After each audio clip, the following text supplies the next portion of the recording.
want to introduce our opening keynote, Emmie Faust. Emmie is a mum of 4 and a serial entrepreneur. She is the founder of Female Founders Rise, which is a community of now 7,000 female and non-binary founders in the UK. She's a micro-angel investor herself. She's invested in 30 female-led companies. And over the last few years, and I'm delighted to welcome her to Cornwall. We are super pumped to have her here today. So please give her a warm welcome, Emmie Faust.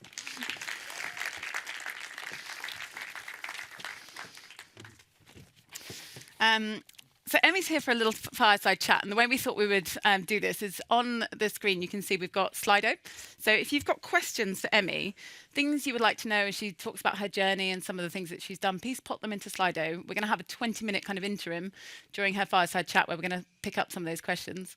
So we'll leave that on the screen so you can access it. But let's start by finding out who you are. So tell us a little bit about you and your journey as an entrepreneur. Amazing. Well, first of all, thanks so much for inviting me. And also congratulations, because what you have done here is incredible. And I know how much work it is to put on an event. So it's really impressive. Well done. My journey getting here to this point, well, 20 years ago when I was 25, I set up my first business. Actually, I did have a little business. I think we were talking about this, but at university, I did sell mobile phones, so I suppose that was my first foray into entrepreneurship, but obviously not a proper business. But when I was 25, I set up a business kind of by mistake, actually, because I was, after university, I ended up in the gambling industry, which wasn't a passion of mine. But, you know, when you leave uni, you just going to take the first job. So I took that, and that took me off to Gibraltar, went and worked over there. And while I was there, I worked with an agency and met this guy called Ed. And Ed invited me to an awards dinner, and we went to this awards dinner, and I think we both had a few drinks, and we worked out that we both applied for the same job. And we basically just decided, I can't even remember exactly how it happened, but we were going to set up a business together that night. So we'd had a few drinks, we were 25, we had no responsibilities, no sort of worries, I suppose, or we were very naive about what it would be setting up a business, and we barely knew each other. But we decided that night we'd set up a business. I think 2 or 3 days later, we came up with a name. It was Jack Media. And because Ed, I can't remember how he managed to extricate himself from his agency so quickly. I don't know if was already leaving them. Oh, I think he was already leaving them. But he had contacts with all the big bookmakers like William Hill, and I think within a week we had our first client, money in the bank, and we were off. So that was kind of random, because I'd obviously had no experience in running businesses, hadn't ever run an agency, but I'd been working in that space. And yeah, that was the start. And then it kind of just, life just sort of snowballed from there. So with Ed, we went on to run 5 businesses. We went on Dragon's Den, got the biggest ever single investment at the time of 200k from Theo Paphitis. We had quite a few, probably 2 failed businesses and 3 successful ones. And we ended up exiting 2 of our businesses. One at one point, one of them we had offices in Germany, and it was just, I think we were talking about this on the phone, how what we would do is if we saw that something was, I don't know, like quite exciting in the market and we thought it was a potentially good opportunity, we'd kind of incubate it on the side. So we put a little bit of money into it. We were being paid our salaries from our agency, so we didn't, we weren't worried about getting paid.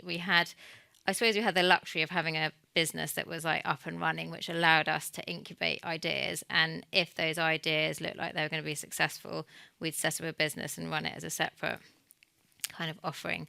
And that's how we ended up setting up a further 2 businesses that ended up being quite successful. In fact, more successful than the agency. Wow. Yeah. How big were your team at the media agency then? So the media agency was always around, we obviously started with me and Ed, and that grew to about sort of 10. It was quite fluid because at some points we had 3 different businesses. We had the one that we got investment from Dragon's Den, we had our media agency, and we were just starting this new one. And there was quite a lot of like fluid movement of people between the businesses, just because we had placement students and then they might come back after uni and go and work for another one. But generally, the media agency was about 8 to 10.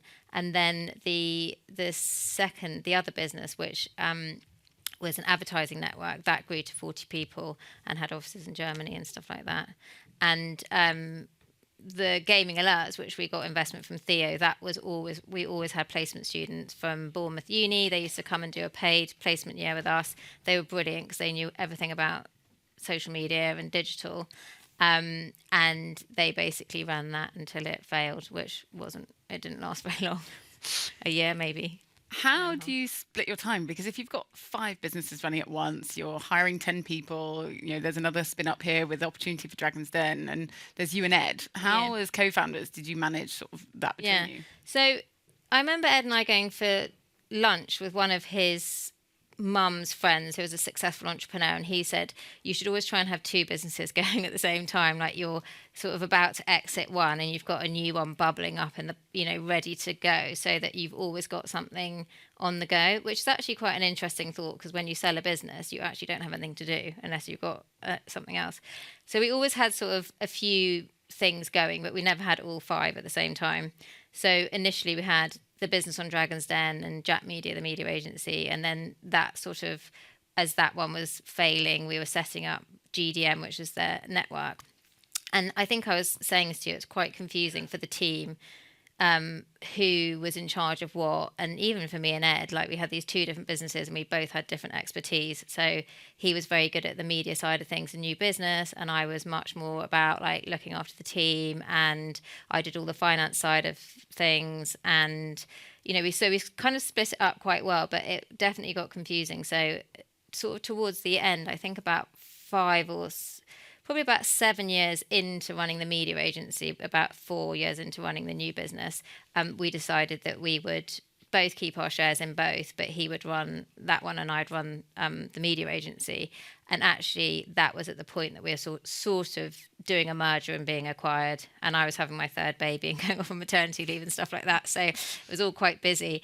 But yeah, I think one of the things that we did learn as well is we did much better when we both had, the businesses did much better.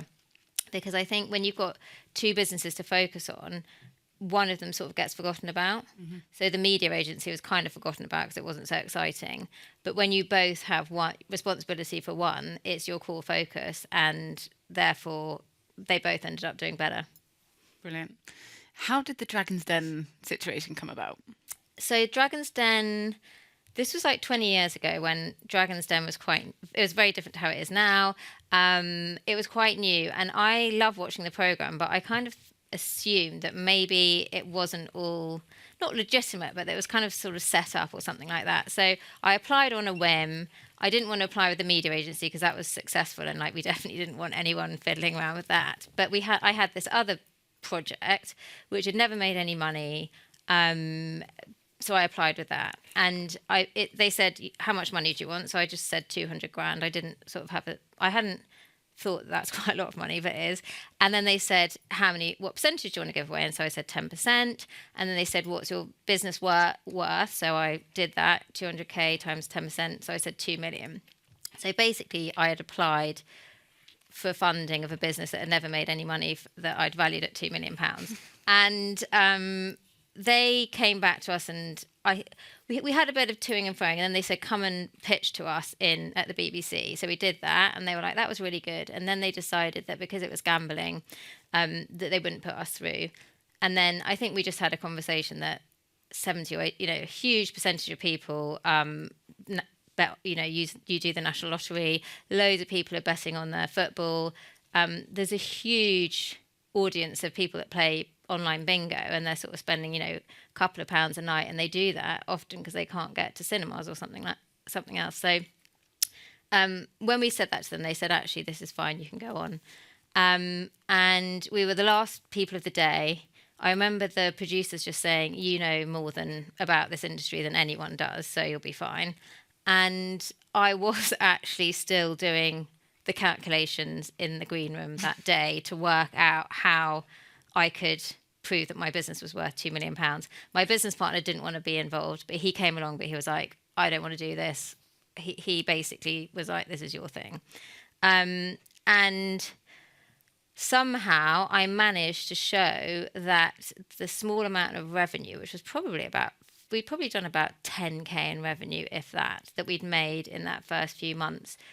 I'd managed to show how that was just the start of a potential, lifetime value, and over, the next few years, this business can be worth £2 million. And I did manage to do all the calculations, and it came out £2 million. So then Theo, whose wife plays online bingo a lot, obviously saw the opportunity, and he said he wanted to back us. What was the product?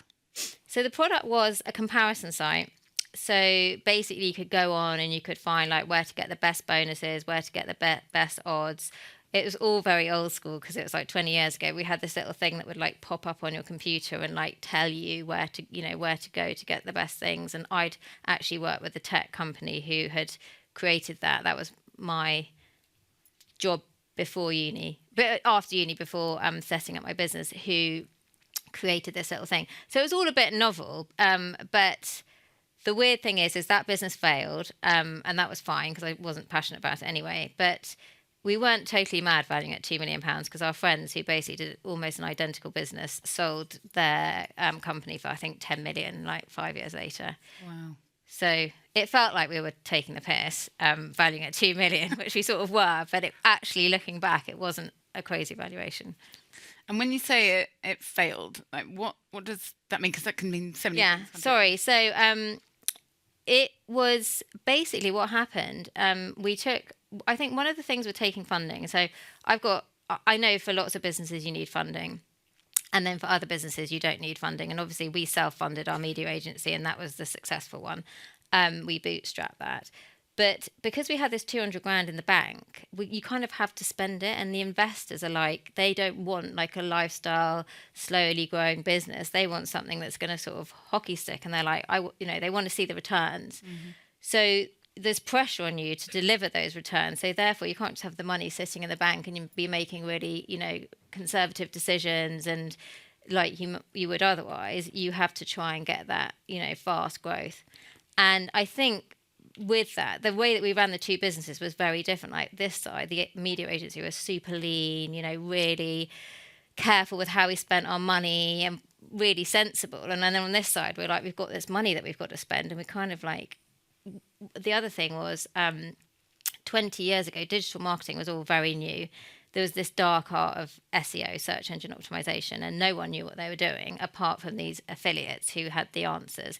And it was all quite dodgy, basically, that you would hack Google, hack the system. And we used who I thought was the best search engine optimization agency in the country.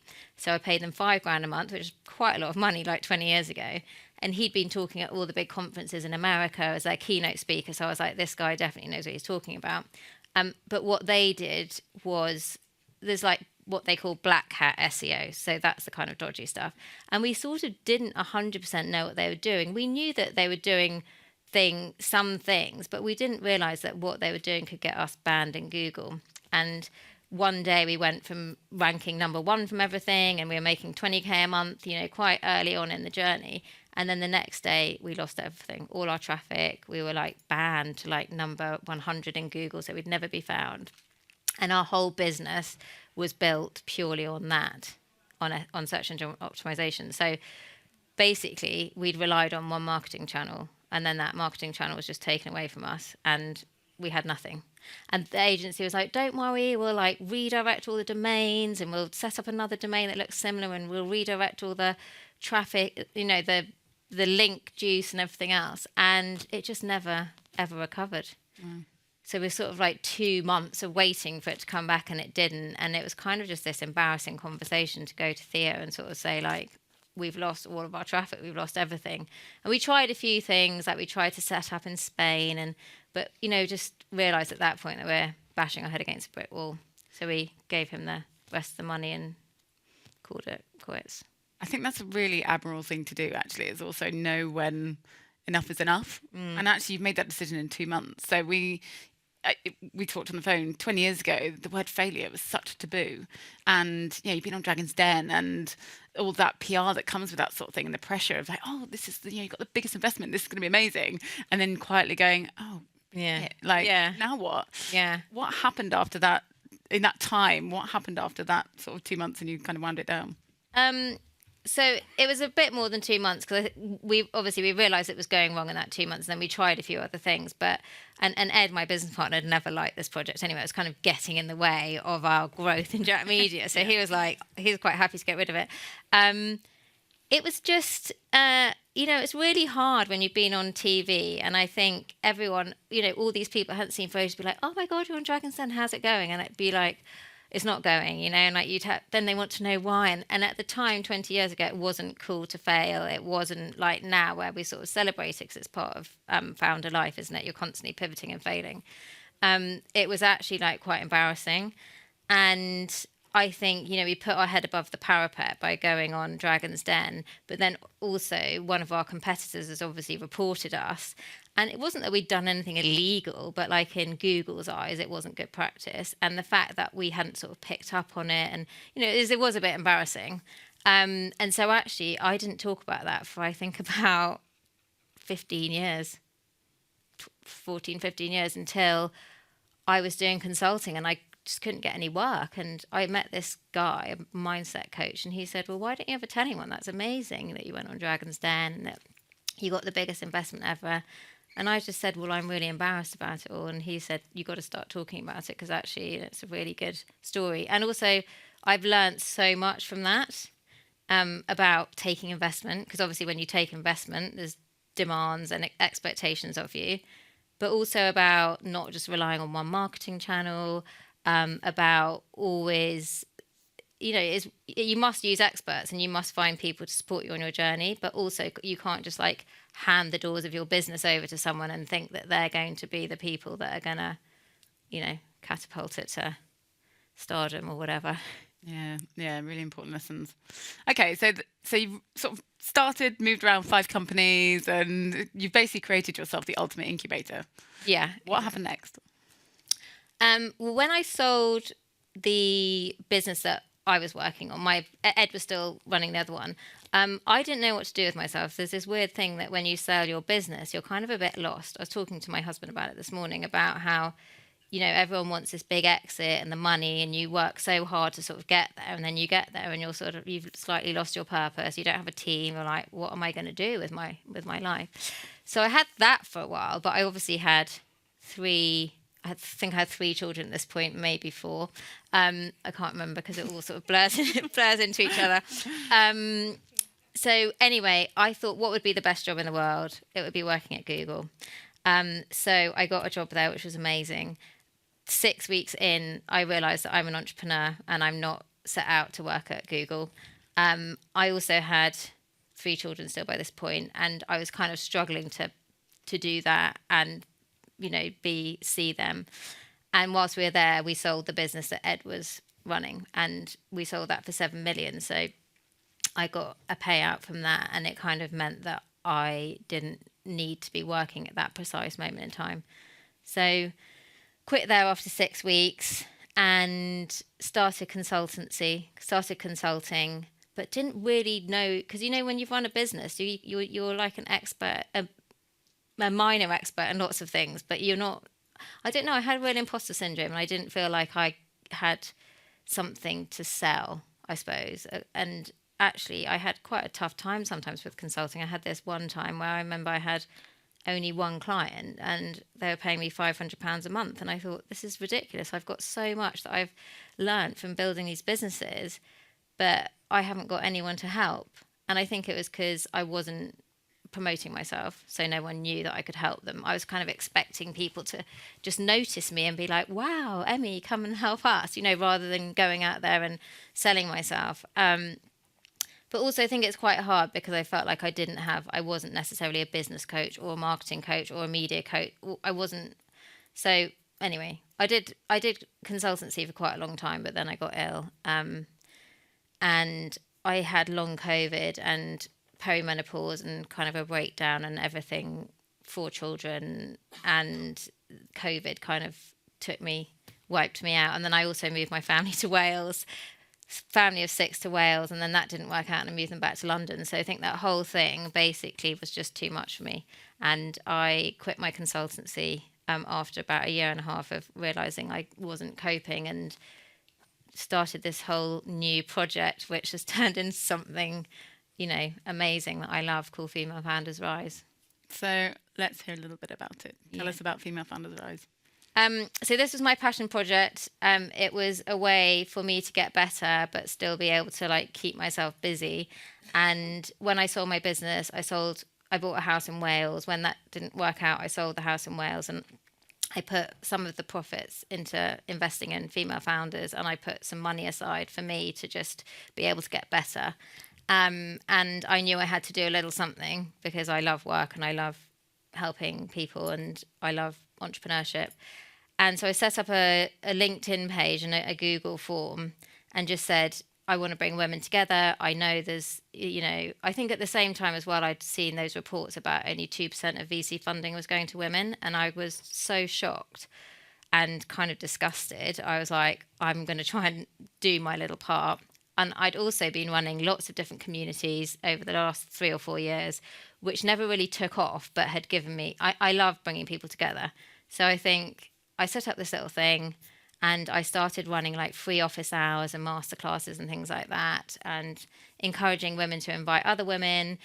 But that was in September 2 years ago. And in December, everyone was like, when are we going to meet up? We need to meet up in person. I'd never run an event. So I was really scared. I remember being really scared. I kind of wanted to cancel it because it was snowing on the morning. But I went along and there was 10 of us. And then the women were like, this is incredible. When can we do it again?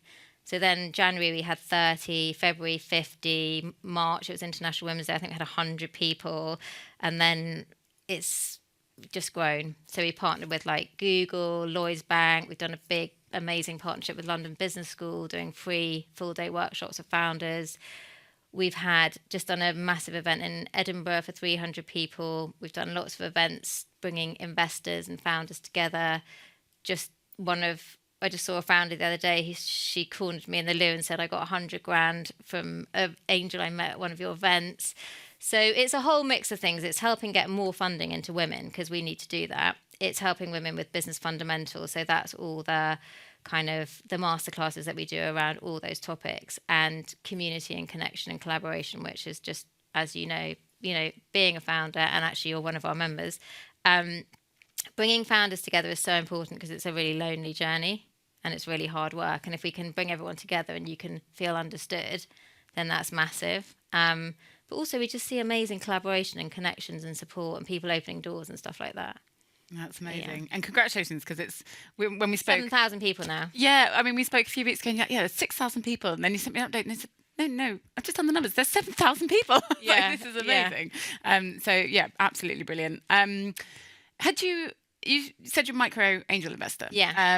And what you've got now is a platform. So you're getting to support all these amazing women. Had you invested before? So when I sold my business, I didn't actually know anything about investing, but someone who'd helped me with the sale was a VC. And to say thank you, I put 50k into his fund. And actually, interestingly, the one that's absolutely smashing it is a female founder of a retail business called Me and Em. So that's amazing. And I just dabbled in a few little investments, but I didn't really understand it. Didn't understand it, but it wasn't like a passion. I think when I got ill and decided I'm going to change my whole life, and I was reading those stats, I was so shocked by it. I just thought, well, I've got 80k that I made, or 80 or 90k from this I made in profit from the house in Wales that I sold. And I just thought, well, that's pure profit. So I'm going to put that into investing in women. And I've actually invested more than 80k. I've done about 30, but it goes up quite a lot. And I only do very small investments. So anything between £1,000 and my biggest one is 11,111, because I quite often do the lucky numbers. And so it works out about 3 to 4k, about 3 grand per founder. And initially I thought that wasn't very much money. I thought I could only do 3 investments of 25 grand in my head. And then I met lots of investors, and they're like, "You're mad. You've got to spread your, your risk." And actually, because of the way things are now with things like SPVs, where you can join other people and invest as one person on a cap table, and through collectives and things like that, you can do much smaller investments. So I invest quite often as part of collectives and things like that, where I put in a couple of grand. And really excitingly, I've just done my first investment in a female solo VC. So again, that's a micro investment, but I'm an LP. So the LPs put money into the VCs, and it's really exciting to invest in her because we need more women. We need more female VCs, and also the kind of businesses that she's investing in. It's all underrepresented founders. So I'm a big fan of hers. Brilliant. I can hear some whispering for the audience. So anyone who doesn't know what VC is, venture capital. Yeah. So we'll just to clarify. Yeah, and an LP is the people, and these are all things I've learned. LP is a limited partner, and they put the money into the VCs. And everyone always says VCs should invest in more women and invest in more diverse founders and underrepresented founders, which they should. But also, we need the LPs who are putting money into the VCs to want to do that, and to be pushing the VCs to do that as well, because they're essentially funding the VCs. So how do we get more female angels? Well, that's a good question, because I think last time it was like 14% of women, of angels are women. I think, well, for me, it was like, I thought that to be an angel investor, you had to have hundreds of thousands of pounds. I think like quite often it seems like a bit cliquey and a bit of a closed thing, and you don't understand that actually, you can invest with small amounts of money. So Rupa, who's the VC I just invested in, she's got a brilliant program training women to become angel investors. So she's going into like big banks and places where people might have, a little bit of disposable money, but also just helping women understand how it works. Because I think that's the other thing. As women, we are more risk averse. We want to have all of our ducks in a row. We want to know what's going on. And actually, if you have someone who explains to you how it all works and how you know what's a good deal and how you need to spread your risk, and helps you find and source deals, because that's another problem, is you want to be investing in the really good deals, not just the ones that are out there. So I think education is a big piece. I think also talking about the fact, like, I am, but the more we can get women or anyone talking about angel investing and how you can do it. And then I think another thing is you can start on the crowdfunding platforms like Seeders and Crowdcube. You could put £10 in or £20 in or £30, and you're investing. And through that, you get to see things like the investor updates and the pitch decks and all of that kind of thing. And you can start to become aware of how it works. But yeah, I think there's a lot more education and things like that being done at the moment. Yeah, so if anyone wants any info, feel free to connect with me. I put together a mega resource list actually, but I haven't put anything about angel investing on there, so I'll add something in. There's a really great platform for anyone interested called Female Invest. They actually were the fastest company to close a crowdfund in the history of crowdfunding. They did it in about 60 seconds. Yeah, they're amazing. Yeah, they're phenomenal. They've got a huge network, a couple of really great books, and they've got play money on there, so you can play investing and just have a go, so you don't actually have to spend your initial money first. So yeah, check it out. We're going to move on to some audience questions shortly, so use the Slido app, do submit your questions. But before then, just to sort of close on the investor line, it would be remiss to have a conversation with you and not talk about the Innovate UK situation that happened last week. Can you, for anybody who didn't know what sort of went on, can you give us a little summary of what happened? Yeah. So I would say I'm not an expert in Innovate UK because I haven't ever taken grant funding, but Innovate UK essentially provides grant funding to founders in the UK, and they had a special award for women founders, because obviously we're all trying to support more women in business and help them get funding.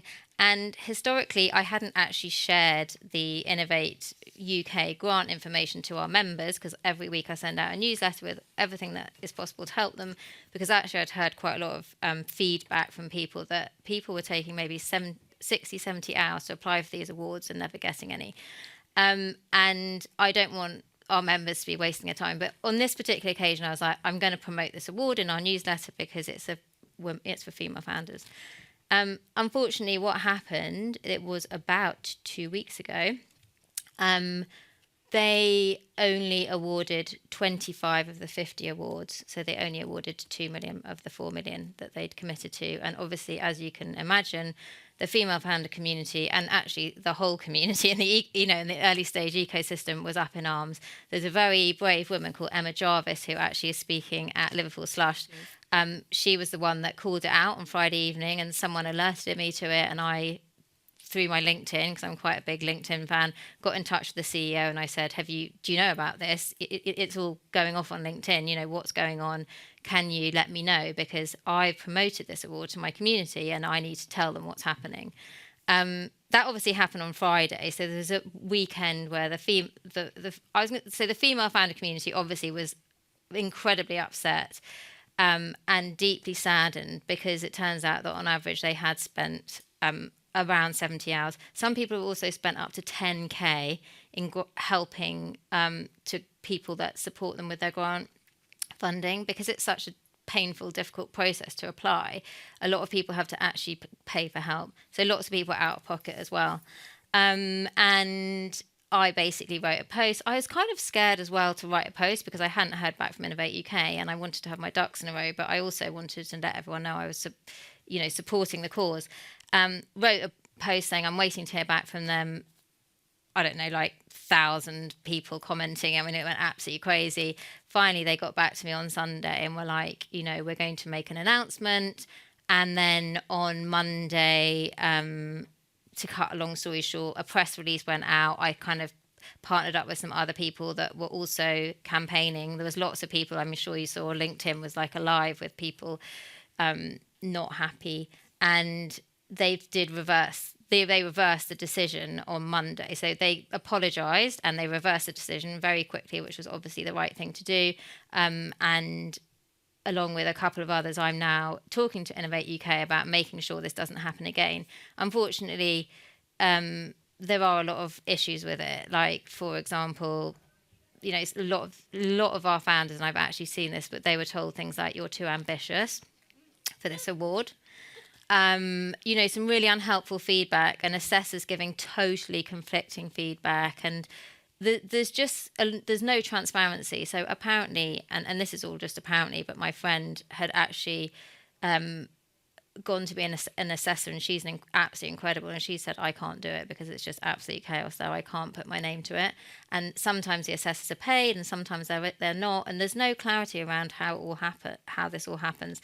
Anyway, it's obviously not going to be allowed to ever happen again, but there's still a lot of work that needs to be done to make sure that female founders and underrepresented founders are getting the grants they deserve. And even on the big awards, which is way more than 4 million, I mean, this is such a tiny amount going to women, the split between women and men is just not anywhere near equal. So lots of work to be done, and it's just a bit of a shame, well, it's a real shame, that when so many people and so many organisations are desperately trying to support underrepresented founders, that the one award that's meant to support them is, not.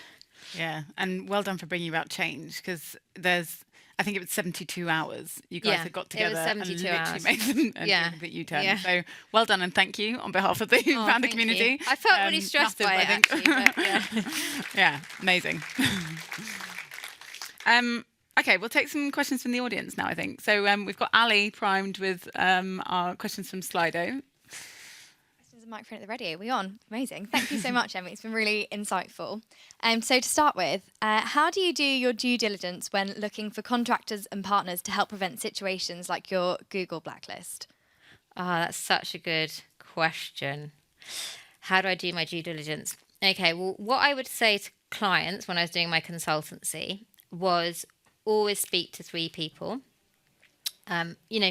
Obviously you can speak to 10 people or businesses, but like 3 is a reasonable amount. And because you don't want to waste loads of their time or your time. And how I would find those 3 people is I would speak to existing networks, other founders. I would basically, I mean, I'm a big fan of networking. So let's go back. Like, the biggest thing you can do is build a network of trusted founders, partners, just people in the ecosystem, because someone in those people in the ecosystem will know who the best person is for whatever. So once you've got that network, I would then reach out and find 3 different agencies. Say, for example, we're talking about a media agency. I'd go and find 3 different agencies. I'd go and meet with them. I would put together a brief. I'd get them to do, a small piece of work. I'd also speak to their existing clients. I think I'd have a look at their LinkedIn. I'd have a look at their recommendations. I think, and also you never quite know until you actually start working with them. But just things like making sure you have regular reports, regular meetings. That the other thing that happens with agencies is the person that you meet when you first meet them, who comes to sort of like do the sales pitch, or like they'll bring in the founder. They will then have nothing. They won't be on your account, and they put like a junior, someone who's just come out of uni, who's probably great but learning on your account, and then you sort of lose that. The people who've potentially got more of the insights and the information. So it's finding out things like who's going to be working on your account going forward, how much time are they going to put on your account, can I speak to some of your other clients that have been using you, and then almost like interviewing the other clients and finding out like what's been really good about them. If an agency is good, their other clients will literally just be like, they're incredible, they're amazing, look at all my results. But yeah, I think also the problem that I had is we didn't understand anything about SEO. So I think as founders, we also need to have an understanding, not necessarily be the experts, but have an understanding of how everything in our business works to a point. I know, like we say, outsource it to the experts, which we should, but to have an understanding of what they're doing at least, and we didn't. So that was a problem. Great, thank you. How hard did you take the failure of those initial unsuccessful businesses? And do you have any tips or coping mechanisms that helped you through? Well, we were in a lucky position that we had our media agency, which was doing really well. So one of the reasons that we probably got funding on Dragon's Den is they'd asked us about our existing company, and it was only year 1, and I think we turned over 200 grand, and they were like, okay. So we had a business that was doing well. So obviously, a lot of people who maybe have failed businesses, they don't have something else that's sort of keeping them going, and they might also have invested a lot of money into it, and they've invested a lot of time. So I think in that situation, it would be worse for a lot of people, and we were just lucky that we had a salary and that we had another business that was doing well. So I think it was embarrassing, but it wasn't damaging my life, or I still had an income. So I think what I would say about failure is, obviously ideally you don't want your whole business to fail, and I think it's also, if you have the learning mindset, the growth mindset on your journey, where you're just always testing things out and you're always trying to get feedback, and you're not totally wedded to one particular thing. So this would be an example with Female Founders Rise. I had an idea to do a 30-day content challenge, and we launched it, and I think 10 people signed up. So that was like absolute disaster, embarrassing. And a month later, I decided I was going to launch a personal branding challenge. So it was kind of similar, because the content challenge was about creating content. The personal brand was about creating content and building a personal brand. So a month later, we set that up. I think the first one we did was free, and we had 100 people. We've since run 3 of those, and we've had 200 people each time paying. And we're about to launch our new one in September, and we've already got 200 people on board. And that just goes to show, just by changing the name slightly and very slightly changing the offering, it's gone from being something that was a total embarrassing, oh my God, no one's interested, to now being like one of our big products, where we're helping female founders find their voice. Through the last personal branding challenge, someone got 40,000 followers on her first post and set up a business off the back of it. 2 people found business partners. Someone else won an account with Freddie's Flowers. Someone, it's like insane, like what has come from that idea. And it's just, if I just thought, oh, that didn't work, and forgotten about it, I wouldn't have done that. So the idea of having this growth mindset and just constantly be testing, then I think also maybe you're less likely to fail, because you're not just like, this is my idea and it's the only way it's going to work. And actually, for example, one other quick example would be a lot of people really pushing me to charge people to be part of the community. And I knew that was the wrong thing to do, and I didn't want to do it. And I kept trying to do it, and it felt so wrong. And so I tested it out, and it didn't work. So I was like, great, made this big announcement. I said, I'm not charging people. I tested it out, and it's not going to work. But actually, what I have realized how I can monetize it is we've got a directory. So female founders can go in the directory. We promote that directory so that SMEs can diversify their supplier list. That's working really well for everyone in the directory, and also it funds our business. So there'll always be a way to do it, and you just have to test it out, and then you'll get the answer yes or no. But don't worry if it's a no, just try something else. Yeah. Great, thank you. Next one. What do you think the main contributors are to how the Female Founders Rise community has grown so quickly and successfully? That's a good question. I would say, and I was talking to the guy at London Business School about this. So through the 20 years that I've been running businesses, I've obviously got an amazing, network of experts. So all of the masterclasses and everything that we do is all about delivering huge value for free and not wasting anyone's time. So you wouldn't sit on a webinar and then we're trying to sell you something. It's like, literally, how can you... and people said things like, in that 1 hour, I learned more about marketing than I have from using an agency for the last year. So it's stuff like that, that if you create amazing content, everyone will share it. So we haven't done any advertising. Everyone just refers people in. The other thing is we've always talked about it from day one about being a collaborative, generous community. We're not competing. So in some networks, and I've been in one before, they say, well, you can't have 2 marketers, you can't have 2 lawyers, you can't have, because you must refer business to that person. And actually we want as many lawyers and as many marketers and as many agencies and whatever type of businesses as possible, because we're all learning from each other, we're referring each other business, and we're collaborating and supporting each other. And I think with that, when you're sort of celebrating female founders and making everyone feel great and coming together to collaborate, there's no reason for people not to invite their friends in. Yeah. And then the last bit would be, obviously, I've built a personal brand and I've got 30,000 followers on LinkedIn, and whenever I share anything, that goes to like a big audience. We've got 35,000 followers on our company page. So whenever, it's all come from LinkedIn, basically. Amazing. Yeah. Single channel. Single channel. LinkedIn, and also obviously like networking and events and things like that. But I would say, and word of mouth. And we also have a newsletter. Yeah, own your data as well with that newsletter. Yeah. So we've got 7,000 members who are all very active, and they haven't just signed up to a newsletter, they've signed up to join the community. And in doing so, they've told us where they live and what kind of business they're running, and lots of information that can help us better understand who's in our audience and how to serve them. And actually, we've got a very diverse, we've got people raising, millions of pounds of funding for tech business. And then we've got a solopreneur who's just set up as a fractional marketing officer, and we're helping them all. Amazing. I think we've probably got time for one more question. Okay. We'll go for this one for the last one. How do you prefer to be approached for angel investment, and which approaches have been most successful? That's another great question. So I'm temporarily paused on my angel investing because I spent a lot of my money. But interestingly, the first few businesses I invested in, I found them on LinkedIn. I'm on LinkedIn, and I could see these women who are so passionate about their product or their service. And I could see they were domain experts. I could see what they were sharing, and they were areas of interest for me. And I kind of got in touch with them. And I think at least 2 of them, or maybe 3 that I've invested in, came from LinkedIn, and they were my big first ones where I invested more. Because I'm not an expert in looking at pitch decks or kind of funding, I'd say, it's a new passion of mine.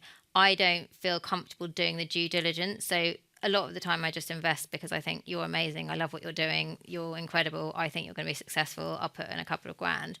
But the power of the collectives, the angel collectives I'm part of, is they often, people bring in deals or find deals or get approached by deals, and they bring them into the collective. And then there's lots of very, clever people who've got a huge amount of expertise in this area who will do a lot of the due diligence. So I would say that one of the best ways to get to approach angels is event. I mean, networking is amazing, So we run these events where we bring angels and founders together, and we're not matchmaking because we're not allowed to do that, but we're just facilitating conversations and networking. And so many people have got funded through that. So I would say in-person networking is a brilliant way to do it. Finding investors, outreaching to investors does work, but it's very difficult to tell if they're active and what kind of businesses they're investing in. But yeah, I've actually done a whole masterclass on that, so I'll add it into the resources list about one of the ladies I invested in. She's done 500 grand from angel investors, and she gave all her tips about what she did. Brilliant. Lots of different ways, but the network is huge. Awesome. Yeah. Thank you, Ali, for the questions, and thanks to the audience for those. Those are really, really great questions. For the last part, we haven't got long left, which makes me sad. But we've got a few takeaways and a little bit of a kind of activity to get you guys, we can talk about tips and advice, but actually we can start actioning it right now. So you touched on personal branding and network. What are the sort of key things to actually doing that sort of thing? And then content you built on as well, and building content, and you mentioned content pillars. We've got a bit of an activity to kind of get you guys thinking about that. So we'll perhaps start with the personal branding, and that probably leads into the content piece. Yeah. So I think personal branding is one of those things that, when people started talking about a personal brand, I was just like, didn't have a clue what they're talking about. It's basically becoming, being someone that has a voice or an authority or stands for something, and it's about being maybe the person that comes to mind when you think about something, and it's basically about sort of sharing your story and building your own brand as a person. And I think it's really important for founders, and there is research that's shown that if you build your founder brand, it kind of makes things easier when you're trying to find investors, when you're trying to find team, and when you're trying to sell a product or service that no one knows about. Because if people know, like, and trust you, then they're kind of already bought into your product or service. And I think that's kind of what happened a bit with Female Founders Rise, is I was already a trusted person in the startup ecosystem. Therefore, it was easy for people to share what I was doing and get involved. So we've seen, like I said, with the personal branding challenge, that started off with, I just said something like, I challenge more people to post on LinkedIn and share their story, because only 1% of people actually share content. 99% are just watching. And one of my advisory team said, well, why don't you turn that into a challenge for 30 days and get your female founders to do it? And that's how it started. And I offered a bit of advice, and I could just see the power of everyone coming together, doing this challenge together and supporting each other. So rather than doing a post and maybe no one comments or engages, you had the whole community getting involved, and sharing your story, and also sharing your expertise and sharing your knowledge. I think is really a great thing to do. And LinkedIn is obviously a great platform to do that on, because the way that the algorithm works, but also most people in business are on LinkedIn. But it's also things like getting onto podcasts, speaking at events, and then going to events and meeting other people and being part of communities, because that is your brand. Your personal brand is what people say about you when you're not in the room, and people talking about you and recommending you in your business. So yeah, I think that's important. And what was the second part of the question? The networking or the communities? So there was the personal branding, and then we were going to come on to networking, but the content pillars. So I was going to say, one of the things that people always say, like, I don't know what to post about. And obviously that first post is scary. If you haven't yet done a post, by the way, the first post you ever do, we think gets a little bit of extra love from LinkedIn. So it's almost like they want to keep you on there, so they give you a boost. So that woman that got the 40,000 followers and she had millions and millions and millions of views, it was a brilliant post. It was her first post ever.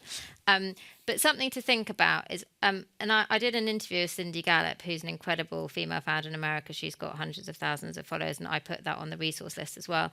But she said, it's just about being authentic, and, you talk to people like you would talk normally. Don't talk in business talk, literally talk as if you're talking to a friend.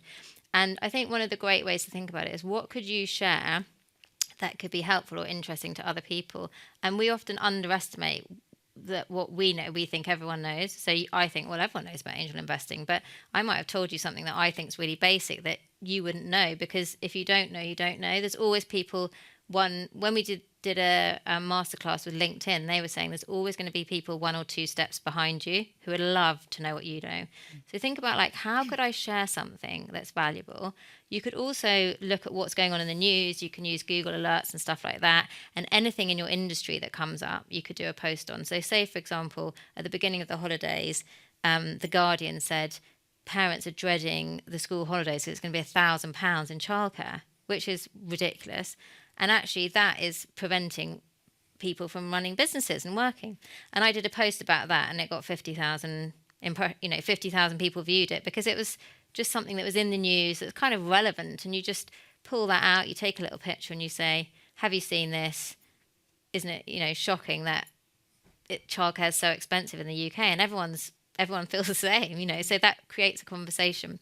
So what I always say is think about the topics that you're passionate about, and that you're maybe an expert in, or you've got some kind of authority, you've got some knowledge, and have those as your content pillars. So, for example, my content pillars would be entrepreneurship, female founders.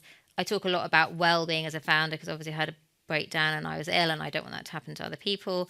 And then I talk a bit about angel investing. So generally, my content is around those pillars. And sometimes I might be talking about my experiences, like today, or you went to an event, what did you learn? But when you have those content pillars and you think, how can I share what I'm doing, add value, it becomes a lot easier. Mm-hmm. And I was just going to say another thing, in the resources that I've created, there's a brilliant article that someone wrote, which tells you all the different kinds of, so you could be a curator. So you don't actually have to write your own post. You could be like, have you seen this great bit of industry research or these industry stats on the latest, what founders are paying themselves? Women founders are always paying themselves less. But, it's things like that. Or you could be interviewing people in your industry, or you could be creating your content. So you don't always have to create your own content from scratch. But I think we're just going to get people to have a quick chat about their content pillars. Yeah. So we'll give you a couple of minutes. Have a think now about what your content pillars could be. I think the key thing on this is try and get over the imposter syndrome that you're probably feeling about right now, of not being an expert in anything. You couldn't possibly talk about anything. But as Emmie says, you are. And even if you're not the expert, you probably know something more than somebody else who then reads the post. So we'll just take 2 minutes now, have a chat with the person next to you, and then we'll move on after that. Thank you so much. Some really, really good chats. And I look forward to following all of you on LinkedIn and seeing all your posts tomorrow. I was going to say, if you tag me in, I will engage. Definitely. I look forward to seeing all your incredible posts, and hopefully that will just be the start of you posting. And I'd really encourage you to, I know we're about to do another question, but I was just going to finish on this. I'd really encourage you to think, whenever you go to an event or anything like that, it's really easy to just take a photo and share your takeaways. But also, don't be scared of the DMs, because in the DMs you can build amazing relationships. And I say strategic partners, I know we haven't got time to talk about this, I've put it in the resource doc as well, but think about people that have got the same audience as you that you could collaborate with, because that's such an untapped opportunity. When I was consulting, I saw someone, I thought, oh, they're a competitor, oh dear, but then actually I reached out to them, and it turns out they weren't really a direct competitor, and they had no experience in marketing and media. And they actually then came to me and said, could you actually help our clients with that? And I think that year I probably got 50 grand's worth of business from strategic partners. I didn't have to do anything. They literally just sent me their clients. So if you can, and I think I put a template in the resources, you could literally just reach out and say, we've got the same kind of audience. This is what I do. Have you got time for a 20-minute chat about how we might collaborate? And there's so many different ways that you can collaborate, but they're all on LinkedIn. You just got to get into the DMs and start, building connections with people.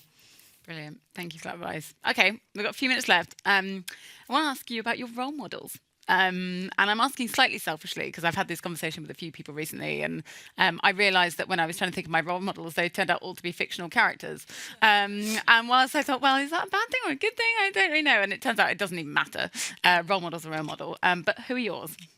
So I think there's so many incredible people in, the community that I'm working with who I look up to and think they're doing great stuff. But I would say probably my biggest role model when it comes to work was my first boss, called Anna. And she was just so cool, so generous, and she paid us so well. She also had a had 2 young children, and she sort of bring them into work and they'd just be sort of there. Her husband worked for her. She was just running this very successful business, and it was sort of like a promotional agency, and she was helping banks sell credit cards. It was kind of quite random, but she was doing incredibly well. And what I always remember is, I was like 20 at the time at uni with like no money. And when we used to work for her and we used to go away, she put us up in like the best hotels with her, like mega 5-star hotels, which we'd never normally stay in. And I kind of used to think, like, how nice. Like, she's not putting us up in like a travel lodge, but we're staying with her. And she takes us out for these amazing dinners.